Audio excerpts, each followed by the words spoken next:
자, 반갑습니다. 경매 이야기 간단하게 먼저 하고 저희가 강의를 시작하겠습니다. 오늘 배울 경매 물건은요, 전세권이라는 걸 한번 배워볼게요. 전세권. 사실 이 전세권은요, 굉장히 다양하게 우리가 볼 수 있는데요. 자, 말소기준 권리라는 개념이 있어요. 말소기준 권리. 자, 말소기준 권리는요, 첫 번째 담보 가등기. 담보 가등기. 두 번째는요, 가압류. 세 번째는요, 강제 경매 개시 결정. 강제 경매 개시 결정. 그리고 네 번째는요, 전세권이 있어요. 여기서 전세권. 전세권이 있고요. 다섯 번째는 근저당. 근저당이 있어요. 자, 이렇게 말소기준 권리는요, 이 다섯 가지의 가 있는데, 말소기준 권리에 대해서 알죠?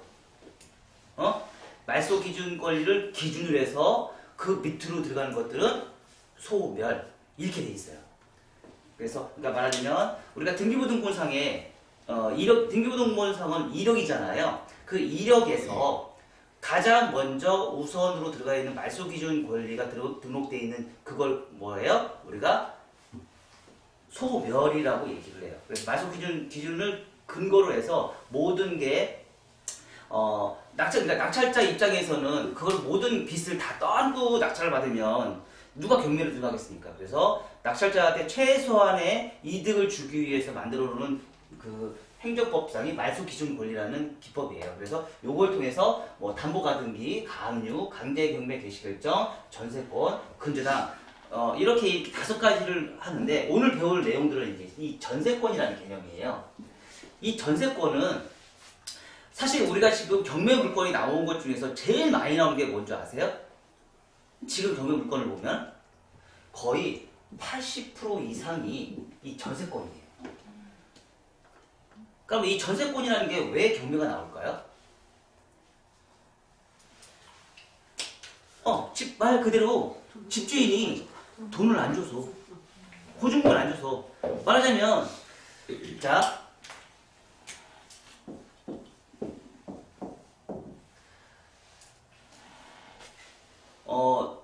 임대인이 있어요. 임대인이 아파트라는 건물을 하나 갖고 있어요. 아파트를 갖고 있는데 임차인한테 이 아파트에 거주할 수 있는 권한을 주는 거예요. 거주할 수 있는 권리를 주는 게 뭐예요? 전세권이에요. 그 대신에 일정한 비용을 내겠죠. 그러니까 소유할 수 있는 권리는 뭐예요? 매매. 소유할 수 있는 권리는 매매고요. 거주할 수 있는 권리를 주는 게 전세권이에요. 그러니까 그러면 전세권도 있고, 거주할 수 있는 권리는 전세권도 있고, 뭐가 있어요? 전세권도 있고요. 임차권도 있어요. 임차권도 있어요. 자, 그러면 전세권과 임차권에 대해서 두 가지에 대해서 우리가 또 알고 가셔야 돼요. 자, 우리는 소유하고 있는 사람을 임대인이라고 얘기를 하고요.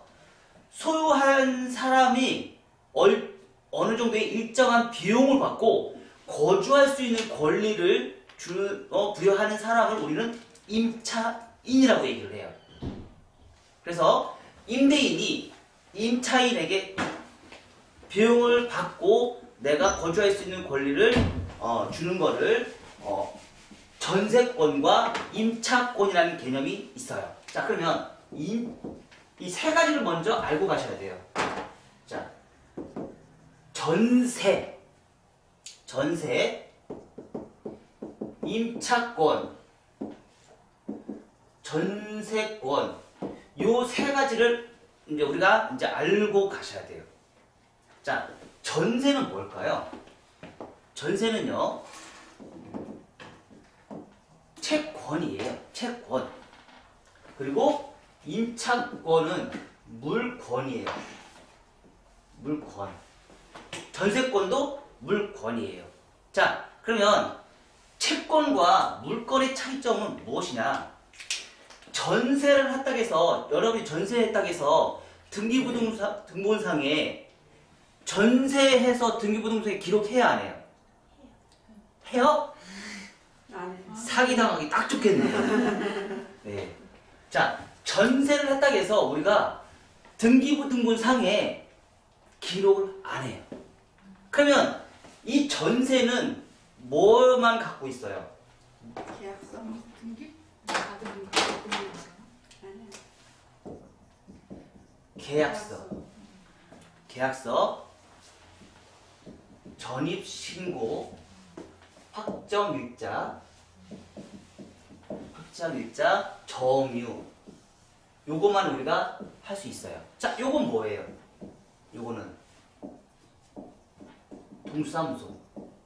동사무소에 가가지고 우리가 등록을 하죠. 뭘 가지고? 계약서를 가지고. 그래서 임차인과 임대인과 임차인이 한 부씩 갖고 있죠. 그쵸? 근데 이 사람이 이걸 두 개를 안 했어요. 두 개를 안 한 상태에서 계약서를 임차인이 잊어버렸어요. 그럼 소유권 주장할 수 있어요, 없어요? 소유권 주장을 못해요. 근데 이 계약서를 가지고 전입신고하고 확정일자를 넣었어요. 그럼 소유권 주장을 잊어버려도 소유권 주장을 할 수 있어요. 왜?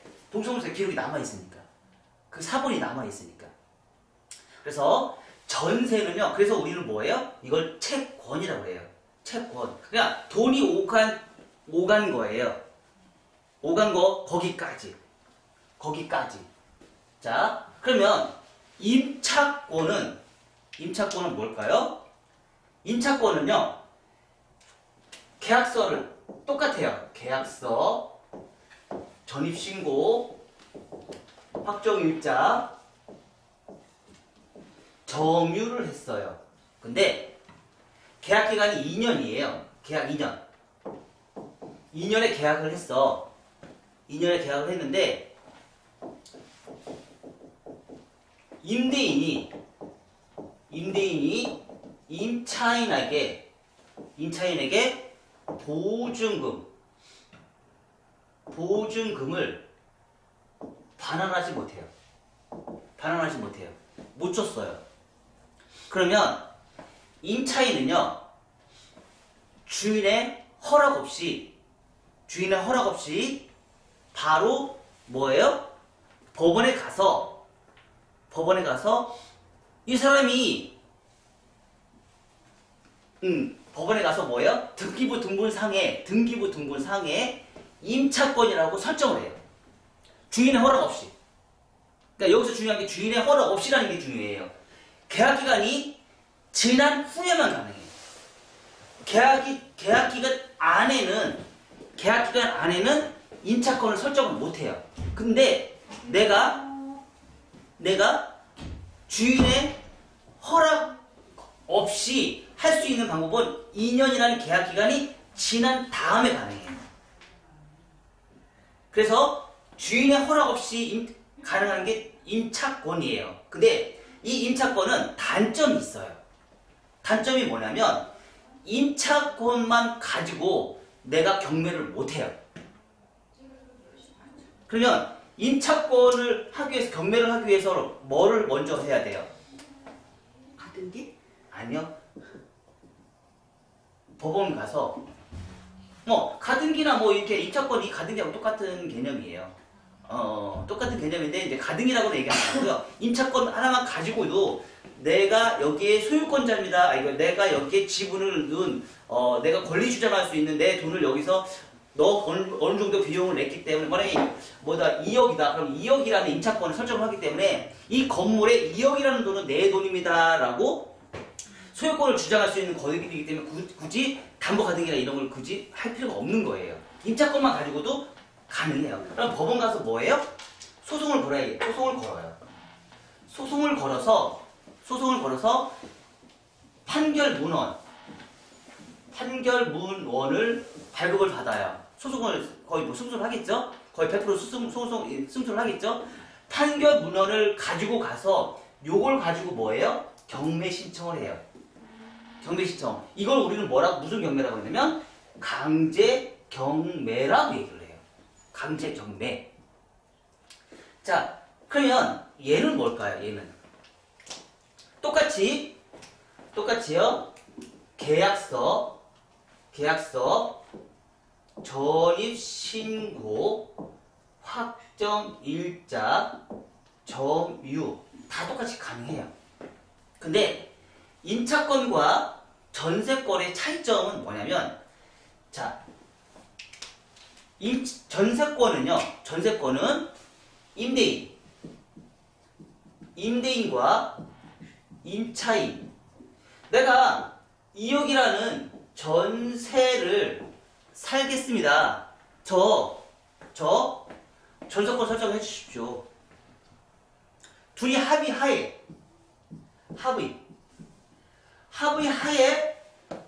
설정하는 게, 등기부 등본상에 설정하는 게 전세권이에요. 전세권. 그래, 그럼 집주인이, 그래, 요즘 뭐 전세 사기도 있고, 그러니까 나 빨리 이제 등록도 해야 되고, 뭐 가끔씩은 전세가 안 들어올 경우는 어떻게 해요? 저 임대인, 임차인 나타났어. 근데 전세권 설정 안 하면 저 계약 안 합니다. 아쉬운 사람이 지금 누구예요, 당장? 임대인이죠? 아쉬운 사람 당장 임대인이 아쉬워요. 그래서 임대인이 뭐예요? 전세권 설정해줄게.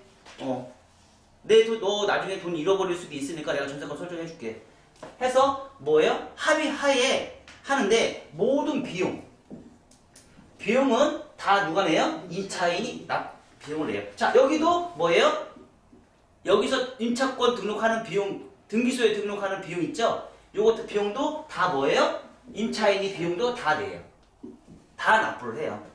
다 납부를 해서 전세권을 설정할 수 있어요. 자, 그러면 이 임차권과 전세권의 차이점은 뭐냐? 얘는 법원을 가서 소송을 받아서 판결 문헌을 받아야서 해서 경매를 넘어가는데, 이건 강제 경매라고 얘기를 하고요. 전세권은 소송을 굳이 갈 필요가 없어요. 그냥 바로 뭐예요? 임대인하고 같이. 임대인하고, 임차인하고 임대인하고 합의하에. 합의했기 때문에 얘는 돈을 돌려주세요. 근데 계약 기간이 2년이 지났어. 안 돌려줘. 그러면 뭐를 할 수 있어요? 경매를 넘어와요. 경매를 넘어가는데, 법원에서 소송이 필요 없기 때문에 얘는 뭐예요? 임의 경매라고 얘기를 해요. 바로 경매를 할 수 있어요. 소송할 필요 없어요. 이 전세권 설정은 이거 하나만 가지고도 경매를 바로 넣을 수 있어요. 근데 지금 나와 있는 물건들의 거의 대부분이 임차권과 전세권으로 나온 경매 물건이, 아까 제가 몇 프로라고요? 거의 80% 이상이에요. 거의 80% 이상. 이런 상황이에요, 지금. 그래서 요즘 경매 물건 나와 있는 것들을 우리가 어떻게 해요? 인수를 할 수 있느냐 없느냐, 그거를 우리가 잘 판단을 하셔야 돼요. 자, 그럼 요거에 대해서 좀 다 설명을 드렸죠. 자, 그러면 전세권과 임차권을, 그러니까 전세만 가지고 있어서는 뭐예요? 전세만 가지고 있어서는 내가 경매를 넣을 수 있다 없다? 못 넣는다. 그러면 이 전세를 갖고 있는 사람은 계약 기간이 끝난 다음에 바로 뭐를 해야 돼요? 뭐를 해야 돼요? 재산 자꾸 잊어버리게 생겼네, 저더라. 큰일 났네. 뭐를 해야 돼요? 임차권 등기 바로 넣어야죠. 법원 등기소 가서 임차권 등기 설정해야지. 그리고 어떻게 해요? 법원에 소송 걸어야지. 저 이런 사정이 있어서 이 사람이 나한테 보증금을 안 줍니다. 여기 임차권 등기 다 설정했습니다. 그러면 소송 걸어서 강제경매 넣어야죠. 끝까지 기다릴 거예요? 임차인한테, 저희 임대인한테 제발 좀 돈 좀 주십시오. 내가 좀 주십시오. 강제성이 없어요, 그거는. 그러면 내가 강제성이 있는 건 뭐예요? 임차권 등기. 임차권 등기 바로 설정하는 게, 임차권 등기 설정하는 게 강제성이 있는 거예요. 줄 때까지 못 기다려요. 그러면, 근데 만약에, 자, 이런 경우가 있어요. 자, 이런 경우. 임대인이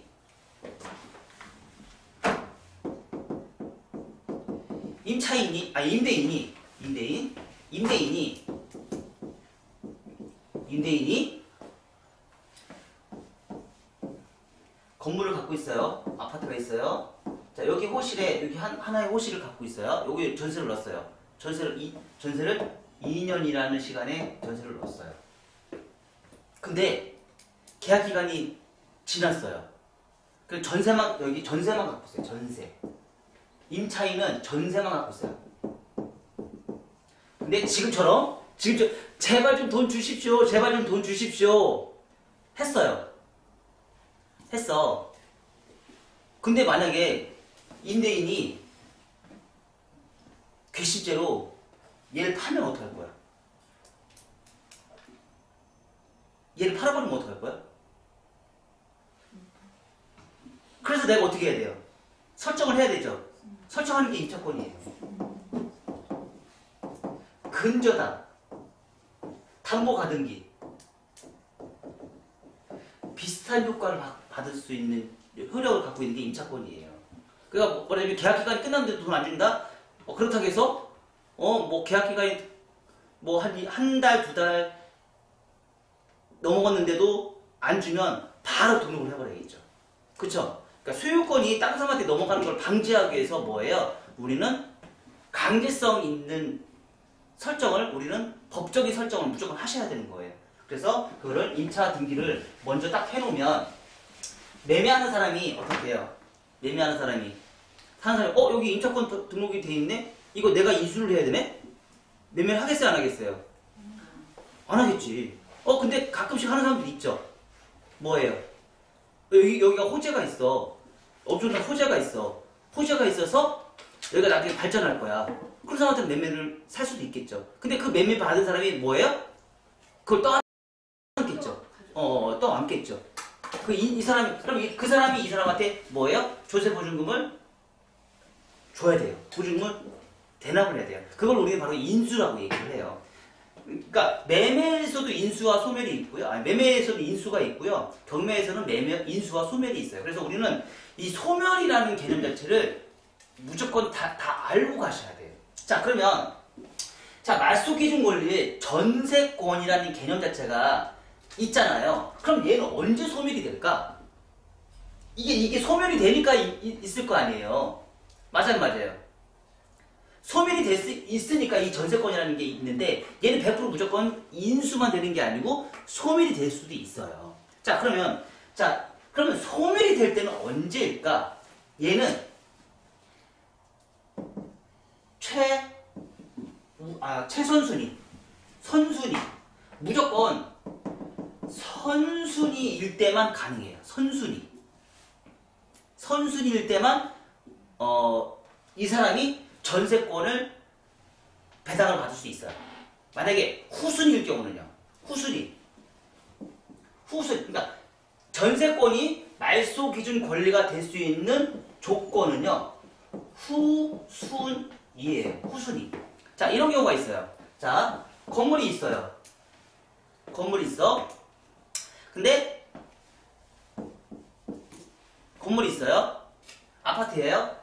한 동이야. 한 동에 한 호실에 얘가 근저당이 있고요. 전세권이 있어요. 근저당이 먼저고 전세권이 뒤에 있네. 얘는 뭐예요? 얘가 말소 기준 권리가 되면서 얘는 뭐예요? 소멸이 돼요. 얘가 소멸이 돼요. 자, 그러면 전세권이 있어요. 근저당이 있어요. 그러면 얘는 뭐예요? 얘가 말소 기준 권리가 되면서 얘는 뭐예요? 소멸이 돼요. 그 대신에 뭐예요? 얘는 인수 이렇게 돼요. 얘는 소멸이 돼요. 그러니까 순서가 어디에 있느냐에 따라 달라요. 순서가 내가 앞에 있네. 그럼 순서가 앞에 있고 뒤에 있는 건 차이는 뭐예요? 순서가 앞에 있고 뒤에 있는 차이는 배당 순서라고 얘기를 하죠. 그거는 뭐예요? 날짜 아까 얘기했듯이 전입 신고 확정 일자 요게 선순위예요. 근데 이런 경우가 있을 수 있어요. 자, 전입신고.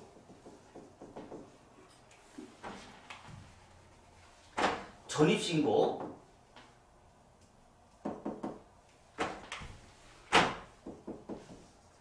근저당 확정일자. 자, 헷갈려요. 잘 생각하세요. 자, 전입신고가 2025년 3월 1일날 전입신고를 했어요.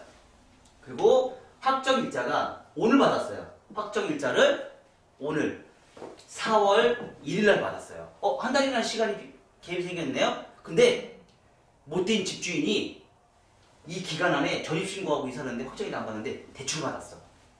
2025년 3월 20일날 대출 받았어. 그럼 어떻게 돼요? 근저당이 먼저. 네, 근저당이 먼저 올라가요. 자, 그러면 전입신고하고 확정일자는요, 날짜의 기준은 뭘까요? 선순위와 후순위의 기준은 이 둘 중에 하나가 맨 나중에 등록되어 있는 거. 만약에 3월 1일 날 했으면 얘가 선순위가 되겠죠. 만약에 3월 19일 날 했어. 3월 19일 날 했어. 확정일자가. 어? 확정일자가 선순위. 확정일자가 선순위. 네. 전 19일이니까. 그러면 전입신고가 19일 날 했어. 아니, 전입신고도 20일 날 했어. 근저당도 20일 날 하고. 이런 거 되게 많았었어, 옛날에. 그럼 누가 선순위예요? 확정일자 19일 날 받고 전입신고를 20일 날 했어. 20일. 확정일자가 먼저 받았으니까 하루 먼저 받았어. 아니에요. 그래요? 둘 중에 하나가 늦게 한 거예요. 근데 얘는 20일은요? 20일은 21일 0시. 21일 0시이기 때문에 얘보다 하루 늦어요. 그래서 얘가 선순위가 되는 거예요.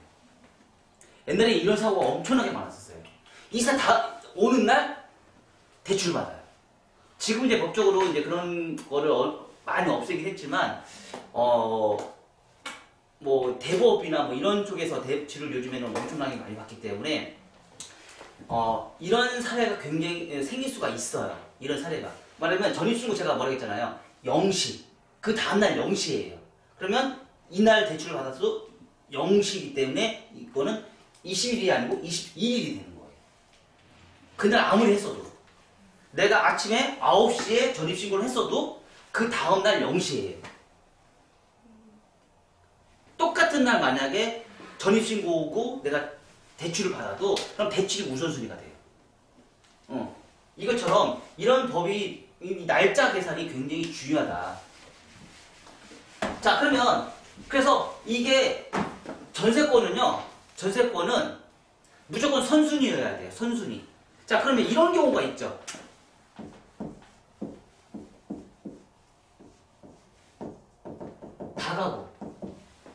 다가구가 있어요. 다가구가 있는데 근저당이 설정이 돼 있고요. 전세권이 설정이 돼 있어요. 그러면 근저당이 2025년 3월 1일 날 발생이 됐고 전세권이 3월 5일 날 했어요. 내가 여기에 살아요. 근데 이 말소 기준 권리는 후순위일 때만 가능하다고 했잖아요. 그럼 근저당이 앞에 게 선순위에 있기 때문에 뒤에 있는 후순위의 전세권은 뭐예요? 말소가 돼요. 말소, 소멸이 돼요. 그래서 전세권은요, 한 건물이 다가구처럼 한 사람의 소유에 있는 건물이 내가 항상 무조건 뭐예요? 선순위에 있으셔야 돼요. 선순위에. 후순위에 있으면 어떻게 돼요? 소멸이 돼요. 그래서 말소기준 권리가 우리가 잘 봐야 되는 게 뭐예요? 선순위냐 후순위냐를 보셔야 돼요. 자, 이런 경우가 있어요. 자, 다가구를 얘기를 이렇게 요거만 하고 마무리할게요. 자, 다가구가 다가구가 굉장히 위험해요. 많이 위험해요. 다가구는 여러 사람이 소유다, 한 사람이 소유다. 한 사람이 소유다. 다세대하고 다가구 여러분 헷갈리실 거예요. 다세대는요, 각각의 호실이 개별 소유예요. 그래서 주인이 각각의 소유자마다 주인이 다 따로 있어요. 자, 다가구는요 1인 소유예요. 1인 소유. 근데 문제는 뭐냐면 다세대는 각각의 소유이기 때문에 근저당이 각각 설정이 돼 있을 거 아니에요. 맞아요. 근데 다가구는 얘는 1인 가구이기 때문에 최초의 건물을 질 때 땅만 있으면 우리가 건물을 짓잖아요. 그러면 뭘 먼저 받아요? 근저당. 그래서 다가구는 거의 최초의 우선순위가 뭐예요? 근저당이 설정이 돼 있는 경우가 굉장히 많아요.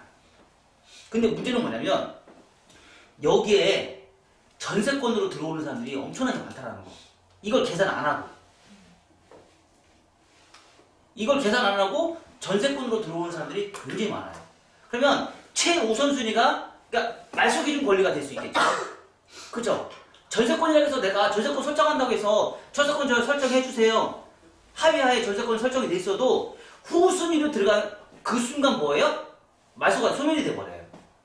그래서 전세권은 무조건 선순위일 때만 소멸이 안 되고요. 후순위일 경우는 무조건 후순위가 되고 배당은 받을 수 있어요. 배당은 받을 수 있지만 그 배당이 과연 올 수 있을지 없을지 그건 몰라요.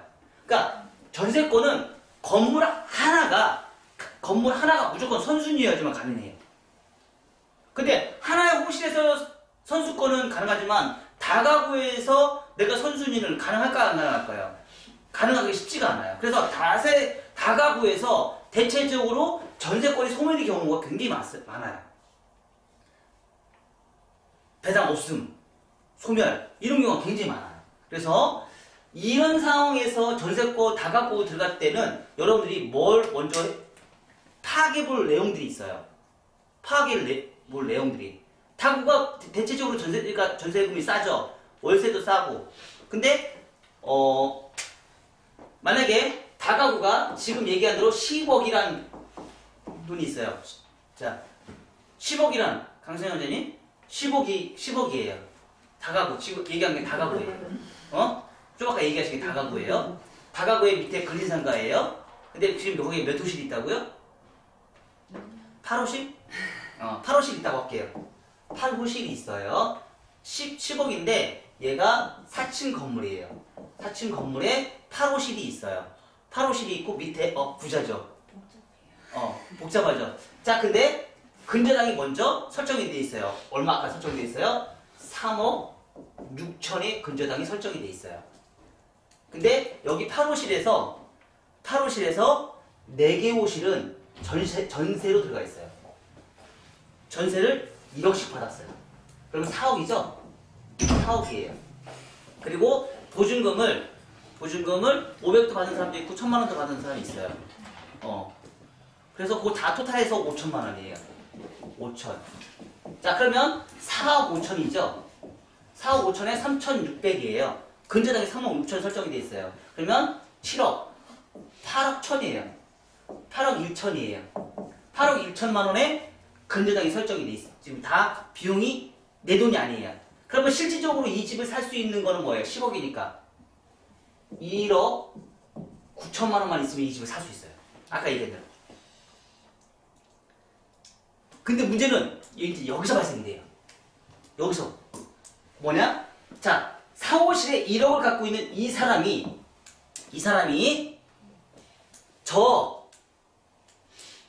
전세금 돌려주세요.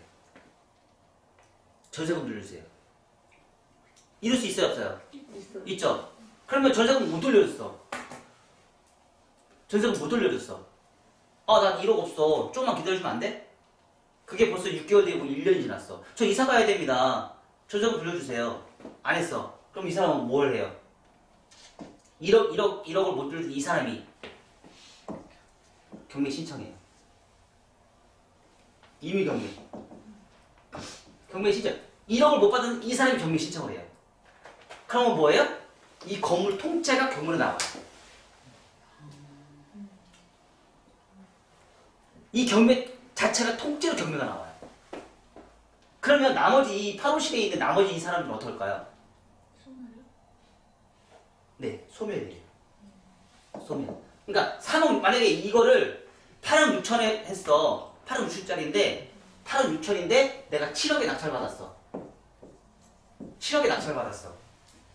거의 한 7억 정도의 7억에서 7억 5천 정도의 이 정도 물건들은 7억에서 7억 5천 정도의 거의 그 뭐죠? 낙찰이 돼요. 자, 그럼 내가 7억에 낙찰이 됐어. 그럼 제일 먼저 뭘 누가 가져가요? 3억 6천.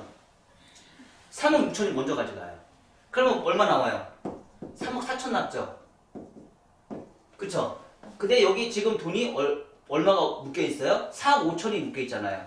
그쵸? 그러면 이제 날짜 순서를 결정을 해. 아까 얘기한 그 확정일자하고 전입신고. 그 날짜 순서대로 이제 배당 신청을 해요. 날짜 순서대로.